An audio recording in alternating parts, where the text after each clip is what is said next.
Hey there, finance enthusiasts. Welcome back to our channel, where we break down tech and banking hacks to make your life easier. Today, we're tackling something super practical: how to get your bank statement from Revolut in 2025.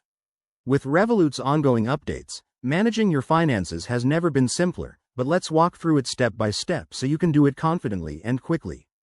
First off, why bother with a bank statement?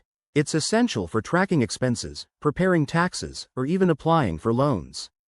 Revolut, being a digital-first bank, makes this process straightforward through their app or website. Make sure you have the latest version of the Revolut app installed on your phone. That's key for 2025's enhanced features. Step 1. Open the Revolut app and log in with your credentials.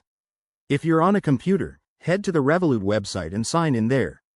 Once you're in, navigate to the Accounts tab at the bottom of the screen. This is where all your financial overview lives. Next, scroll down or use the search function to find the Statements section. It's usually under More or Documents. Revolut might tweak this in 2025, but it's intuitive. Select the account you want the statement for, like your main currency account. Now, choose your date range. Revolut lets you customize this, so pick from the last month, quarter, or even a full year. Hit Generate Statement or Download. It depends on the interface, but it's a one-click process. You'll get options for PDF or CSV formats, which are perfect for importing into tools like Excel.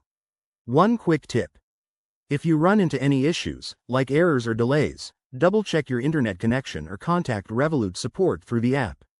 They respond fast. Also, remember that in 2025, Revolut might have new privacy features, so ensure your app permissions are up to date. And that's it. You've got your bank statement ready to go. This whole process should take less than 5 minutes, saving you time and hassle. If you found this helpful, give it a thumbs up, subscribe for more banking tips, and drop a comment if you have questions. Stay savvy with your finances, and we'll see you in the next video. Thanks for watching.